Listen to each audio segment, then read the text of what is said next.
presents The Mysterious Traveler.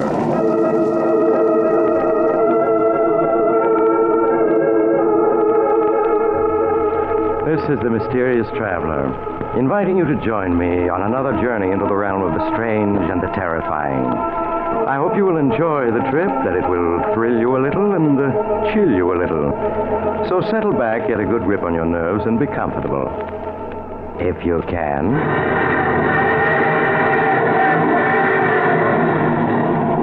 What is our story tonight? Why, tonight we're going to see what happens when an honest man yields to temptation and descends into the murky depths of murder and despair. It's the story I call Dark Destiny.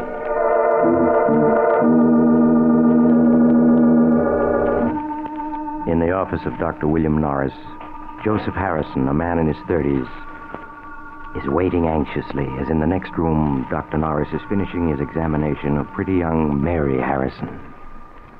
It isn't anything serious, is it, Dr. Norris? Please tell me it isn't. I'm afraid it's too soon to say, Mrs. Harrison. Until the X-ray plates are developed, I can't say yes or no. And now, your husband is waiting outside, and he's probably beginning to worry, Yes, so... of course, Doctor. Poor Joe, he does worry about me. Well, here's your wife, Mr. Harrison. You must have thought I'd kidnapped her. Well, no, but I was getting a little worried, Doctor. I hope you didn't find anything very wrong. Well, I took a complete X-ray series. I won't be able to tell much until they're developed. I'd like Mrs. Harrison to come back the day after tomorrow, if she can. Of course, Doctor. Any time in the day that's convenient to you will be quite all right. And meanwhile, I'll write out a prescription your husband can have filled. Will you step in a minute, Mr. Harrison? Sure thing. I'll be with you in a minute, Mary. All right, darling. Won't you sit down, Mr. Harrison? All right. What is it, Doctor? Bad news? I'm afraid so. Does that mean Mary's going to die? No, Mr. Harrison. Not that serious. But within a few months, she will be confined to her bed. I'm afraid she faces a life of invalidism. Oh, no. No, it can't be. I'm sorry, Mr. Harrison. Doctor, there must be something you can do for her. Well, I don't want to raise your hopes, but... Yeah? There's one doctor in this country who, through a very remarkable type of operation, has been able to help people like your wife. Well, why didn't you say so? Let's get him. Well, I must warn you, Mr. Harrison, this operation doesn't always meet with success. In many cases, the patient shows no improvement at all. After all, it's still in the experimental Look, stage. if there's 1 chance in 100, I want Mary to have that chance. Now, please get this doctor to operate on my wife. All right, I'll try. But his services are in great demand.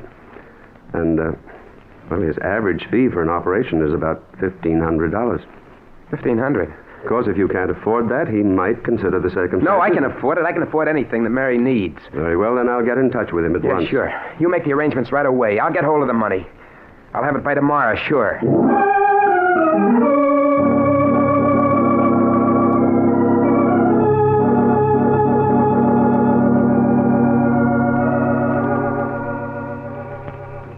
Darling, help me off with my coat, will you? Oh, sure.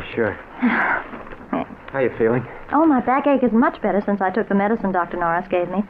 I'm sure I'm going to be all right, Joe. Of course you are. He's one of the best doctors in the city. He'll have you well in no time. Did he tell you anything more, Joe? No, not a thing.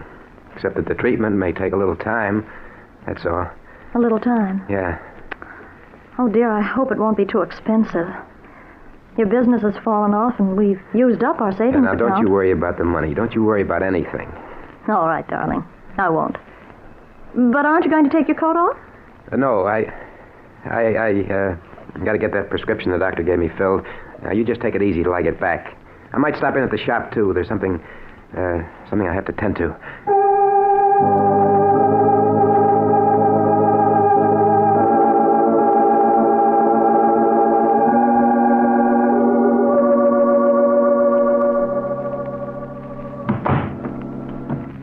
The Denvers, I'm Joe Harrison. Oh, yes, Mr. Harrison.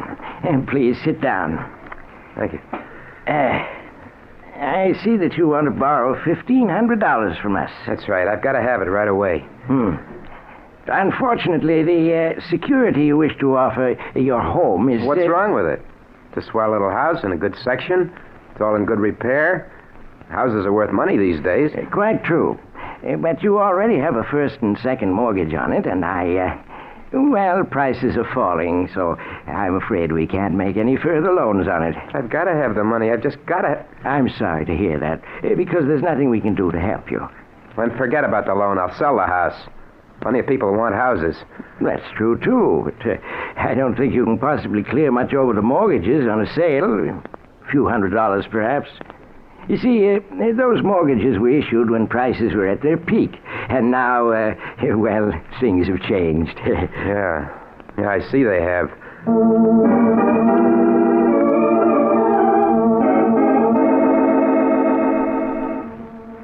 You say you're not employed, Mr. Harrison. No, I own a shop. You see, I'm a locksmith. That means you're never certain of your income. Now, if you had a job, a regular income that could be depended upon... What are you getting at? You mean you're not going to let me have the money? I'm afraid I can't, Mr. Harrison. But your ads say that you lend up to $2,000 on a personal note. I only want $1,500. Look, you got to let me have it. I certainly wish I could, but under the circumstances, I'm sorry. Very sorry, but there's nothing I can do.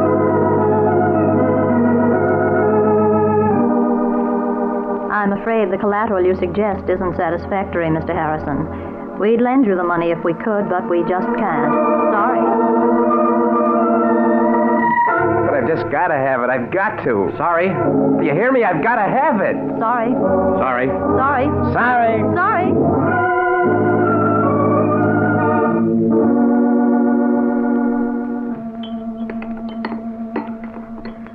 Joe, you're not eating. And you're so quiet. Is anything wrong? What? Oh. No, of course not. You're worrying about me, aren't you? No, Mary, of course not. I was just thinking about some changes at the shop. Darling, you don't have to lie to me. I know you're worrying. But I'm going to get better. Really, I am. I promise. Sure you are. Sure. Dr. Norris said so. You're going to be well in no time. Well, I have to go out now. I have an appointment with Horace Latimer. You remember I told you about him? We grew up together. I may be pretty late, so don't wait up for me.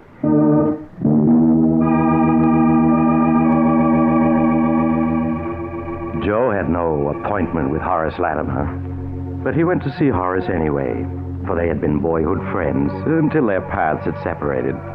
Horace had grown rich, and Joe hoped desperately that Horace would lend him the money he had been trying to raise all day. A sum that would mean nothing at all to Horace. $1,500, that's rather a lot of money, Joe. I know it is, Horace, but it's for Mary. It's for an operation. I've got to have it. I see.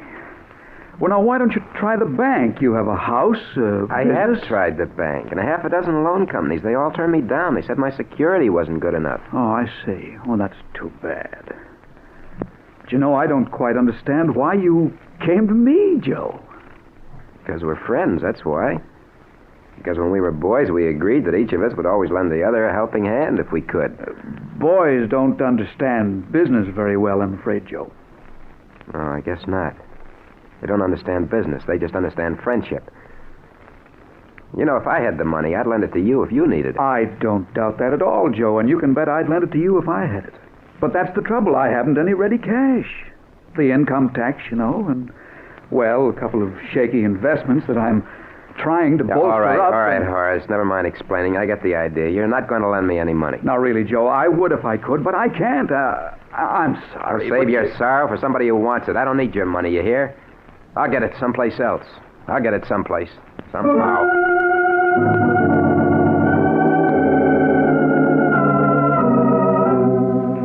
After he had slammed out of Horace Latimer's expensive home, Joe stood for a moment on the dark street corner, staring back with bitterness in his face. Yeah, you're sorry. I'll bet you are. What a sap I was to think you were a pal of mine. I should have known better. I should have known. Buddy? Huh? You speaking to me? Oh, no. Sorry, I guess I was just thinking out loud. That's okay. Hey, got a match? Match? Sure, yeah. Here you are. Thanks. Okay, hold it just like that. Make a move and I'll plug you. Gun? Why, Well, you're... Yeah, this is a stick-up. Hand over your dough and make it fast, see? My dough? That's a hot one. I'm out trying to raise money, and so are you. Well, I only got $1 on me. Take that if you want it. Anyhow, it's more than I could raise. Don't try to kid me. Stand still while I see what you got in your pockets. Go ahead. Wallet. And a leather case of some kind. You'll find exactly $1 in that wallet. You made a mistake, I tell you. I don't live in this ritzy neighborhood. I just came here to try to borrow a little money. One measly buck. But I'll bet you got a roll hidden in this leather case. It's heavy enough. There's nothing in there but my emergency kit. Yeah, well, I'll see for myself. This kit is full of skeleton keys and pick locks and stuff. What are you, anyway, a second-story worker? I'm a locksmith and a safe repairman, if it's anything to you. Oh, yeah? Yeah. Now, how about taking that $1 and letting me go on my way? I'm in a hurry. Not so fast, pal. Were you leveling just now when you said you were trying to raise dough? Sure I was. I gotta have $1,500 by tomorrow. And what's it to you? You'd be surprised, pal. Okay, I'm putting the gun away, but you ain't leaving yet. Why not? Because me and you are gonna talk business. I got a plan that'll get us both all the dough we need.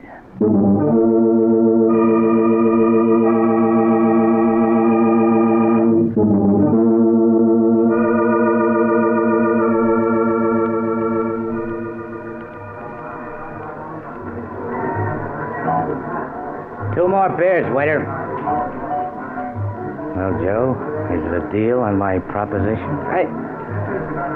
No, Mike. Sure you do. There's nothing to it. You can open locks and safes. Yeah, And I know a house where there's a safe with plenty of dough in it. You and me together, we'll go get it. We'll make a team. but burglary. I've never stolen anything in my life. Listen, you need dough bad, don't you? And so do I. Plenty bad. Yeah, but You said you'd do anything to get it, didn't you? Yeah, I did. Then what are you hanging back for? All you gotta do is get the back door open and the safe. You can do that, can't you? Yeah, I suppose so. Then forget the buts. In a half an hour, you'll have your 1,500 and more. How else you ever gonna get it? Answer me that. I don't know. Hey, look. You saw all those big houses lived in by guys with dough. How'd they get it? They took it from somebody else, every one of them. Yeah, I suppose so. You sure the money's there? I'm positive.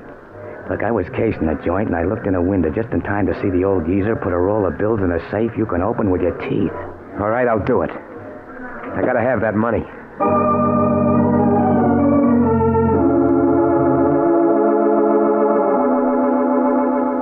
And so, half an hour later, Joe and his newfound acquaintance stood in the shadows of the rear entrance of an imposing brick house, listening intently. Not a sound anyplace. Good thing there's no dogs around. 1 o'clock. Everybody's hit the hay long ago. This'll be a cinch. That lock looks easy enough. I shouldn't be doing this. Must be some other way to get the money. Don't be a sucker all your life. You gotta take what you want in this world. Go on, get the door open.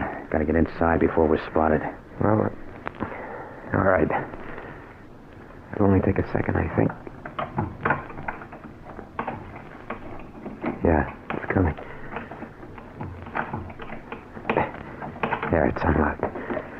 Let's get inside. Come on. There. Good. We're in. Nobody spotted us. The safe's in the library this way. Don't make any noise. You sure there's only the two of them in the house? Yeah. The old guy and his butler. Probably both deaf as posts. Here we are. Here's the library door. Come on in. The safe's behind a picture on this wall. That picture there? Yeah, that's the one. Now lift it down. There you are. There's the safe. Just a kid's toy. Kid's toy, nothing. That baby's tough. Well, you can open it, can't you? Yeah, but it'll take at least a half an hour. Well, get going. We can't stay here all night.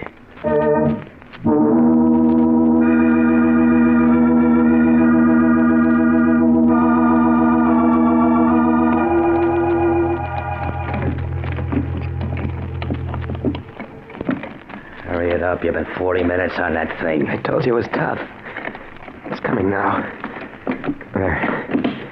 There you are. About time, too. Now, let's see what's in it. Here's the cash box. Wait till I open it, and we'll know what we got. There, look.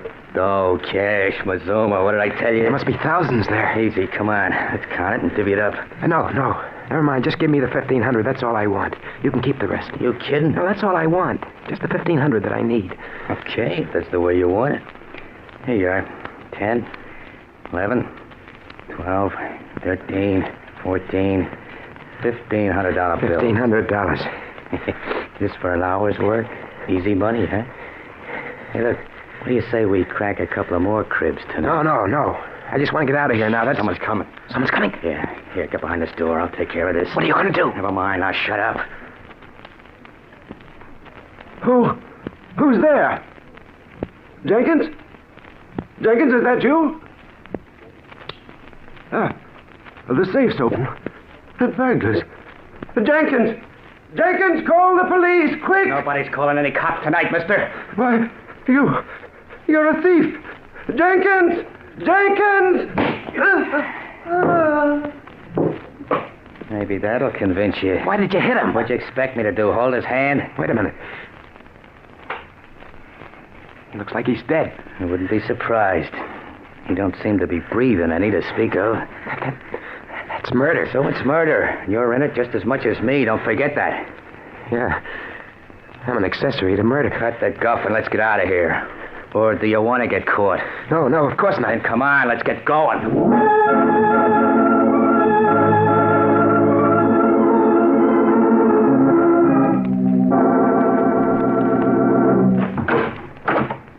Okay, here we are. Come on in. Why did you make me come here? Why can't I go home? You heard me. Come on in. That's better. Now, take off your hat and stay a while. Well, I can't stay, Mike. My wife, she'll be worrying. I gotta go home to her. You've got worse things than your wife to worry about, pal. What do you mean? I mean the cops. Or have you forgotten you're wanted for murder? No, I haven't forgotten. I'll never be able to forget. Why did you kill him? Why? So we wouldn't have to go to jail. Would you rather have gone to jail, Joe? No, of course not. Yes, I would. Well, I'm all mixed up. How did I get into this anyway? You needed dough. That's how you got into this, and you got it. So cut out the sob stuff. We're in the clear. Nobody got a peep at it. Why won't you let me go home? Why do you make me come to your room here? 2 reasons. The first is I want to make sure you know what it'll mean if you let anything slip. I know. You don't have to tell me. I won't let anything slip. If I thought you might, I'd slit your throat right now. I won't, I tell you. I have to live. For my wife's sake. Okay. And the second reason you're here is so you and me can have a little talk. Talk? What kind of a talk? Joe, I like the way you got that door and that safe open tonight. You and me got a future together. I don't know what you mean. Oh, yes, you do. As soon as the heat's off, we're going to do another little job together. Oh, no. No, I won't. I won't. Yes, you will. I tell you I won't. You can't make me. Oh, yes, I can. Because if you don't, I can always send a little note to the cops telling them it's you they want for that killing tonight. You wouldn't do that. They'd get you, too. I'd be a long ways away by then, but you can't get away. You got a business here and a sick wife. You couldn't leave them. Well, now you see why you're going to do what I say. You dirty... You... No, don't say it. You don't think you can pull a job and then go on as if nothing had happened to you. You're mixed up in murder. And somebody's always got to pay for murder. One way or another. I only did it for Mary's sake. Don't matter why you did it. You're in it now and you can't get out. Not without paying in some way. I got a good mind to go to the police, to confess. Get this off my chest. Oh, no, you don't. You see this gun? I'd plug you in a second if I... Get away. Let go of my hand. Let go. You've got me into this. You're not going to make me go any further into it. Take that away from you. Mike. Mike. He's dead. He's dead. He tried to shoot me and shot himself. I gotta get away from here. I gotta get back to Mary.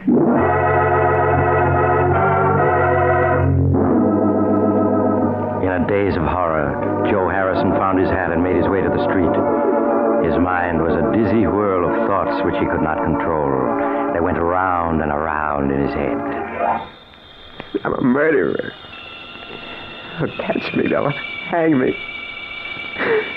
I didn't mean to do it. I just wanted the money. The money was all I wanted. The money to make Mary well, that's all. Now they'll catch me. They'll hang me. I got to escape. I got to. Mike said the murder has to be paid for somehow.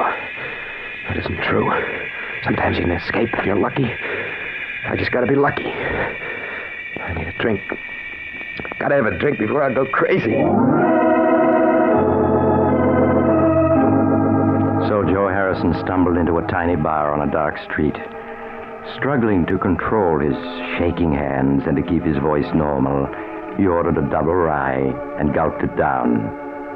Then, as his senses cleared a little, he heard the radio at the end of the bar broadcasting a warning to the city. The police department is asking you to be on the lookout for the following man. Wanted for the brutal murder committed in Gramercy Park section 2 hours ago. Please make a note of the following description given by the victim before he died. The description follows. Hey, look, buddy, what's the idea? What'd you shut the radio off for? Answer me, what'd you do it for? Because I was sick of listening to it, that's why. Oh, is that so? Well, I'm not, see?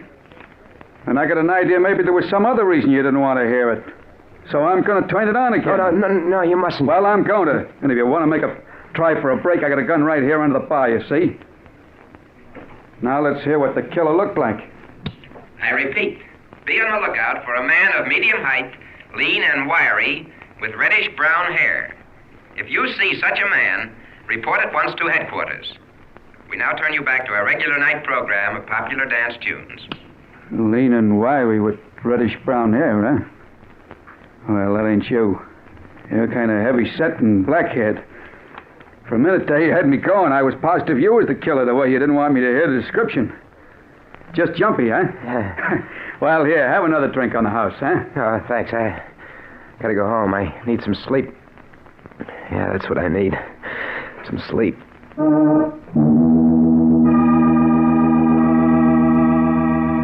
Aghast at how close he had come to giving himself away, Joe Harrison hurried home. It was Mike the police were looking for, not Joe Harrison. It was Mike whose description they had. Joe Harrison was safe. Safe. Hardly able to believe in his own good luck, Joe reached his home and let himself in. Mary was already asleep. Quietly, he got into bed and at last fell asleep himself. A sleep troubled by nightmares that gave him no peace. When he woke, it was morning, and Mary was preparing breakfast. Good morning, darling. What time did you get home anyway? I waited up for you almost till 2. Yeah, I was pretty late. I stopped at the shop and did a little work. Forgot to watch the time. And this morning you looked terrible. I know, you're worrying. About me. But you mustn't, darling. I'm going to be all right. Really, I am. Of course you are. I'm going to see to that. What do you think? Dr. Norris called up last night. He wanted to talk to you. He said he had good news for you. Good news? Mm-hmm. But he wouldn't tell me what it was. I don't know why. He asked for you to stop in at his office this morning. Yeah, I think I know what it is. Yeah, sure. I'll go right over and see him. Oh, but, darling, you're going to eat breakfast first, aren't you? No, I'll eat when I get back. I want to see the doctor first. Anyway, I'm not very hungry. All right, Joe. But please hurry back. I want to know what the doctor says. Yeah, sure, Mary. I'll be right back. But everything's okay now. Everything's okay.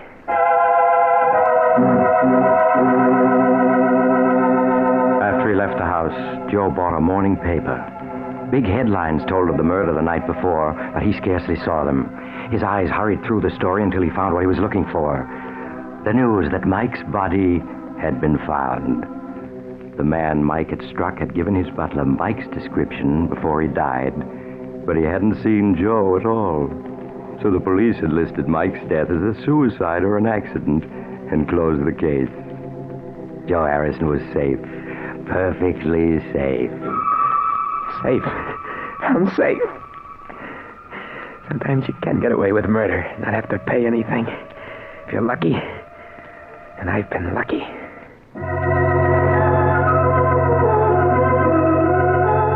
When he entered the doctor's office, Joe's expression was that of a man who had just faced disaster and been rescued at the last moment. He seated himself and tossed the folded newspaper into the wastebasket. Good morning, Doctor. Mary said you phoned that you had good news. Oh, yes, Mr. Harrison. Yes, I called you last night after I got in touch with the surgeon I spoke of yesterday, Dr. Nelson Richards. I wanted to tell you that he had agreed to operate on your wife. That's swell, Doctor. That's swell. I got the money right here in my pocket. The money, yes. Yes, I was going to tell you that Dr. Richards had said not to worry about that. You could take as long as you wanted to pay it. As long as I wanted.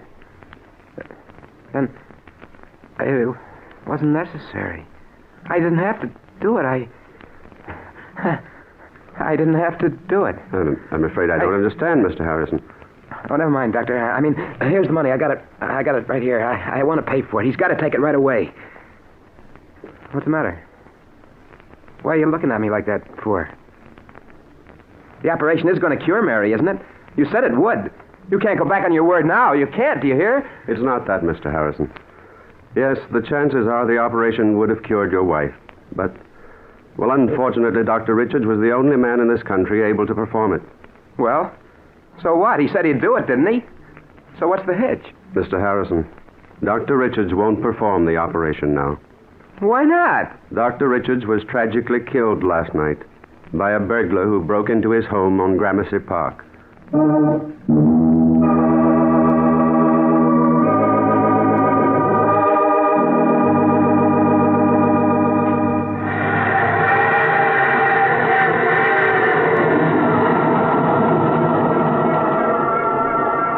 This is the mysterious traveler again. Fate plays strange jokes sometimes, doesn't she? Poor Joe Harrison. He forgot that good can never come out of evil, and that crime must always be paid for by someone. If only he hadn't let himself be tempted. But he did. What became of him? Why, he devoted himself to taking care of his invalid wife, Mary. But his deed continued to weigh on his mind. And when she died several years later, he confessed everything to the police. I do hope his experience is proof that crime really doesn't pay. I always say... Oh, you have to get off here. I'm sorry. But I'm sure we'll meet again. I take this same train every week at this time.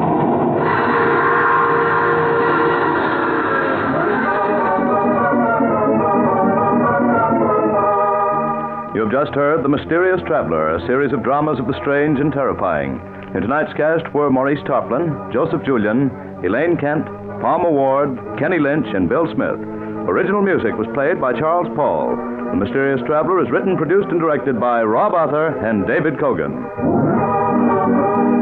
Listen next week to a tale titled Flight from Fear. Another strange and shivery tale of The Mysterious Traveler.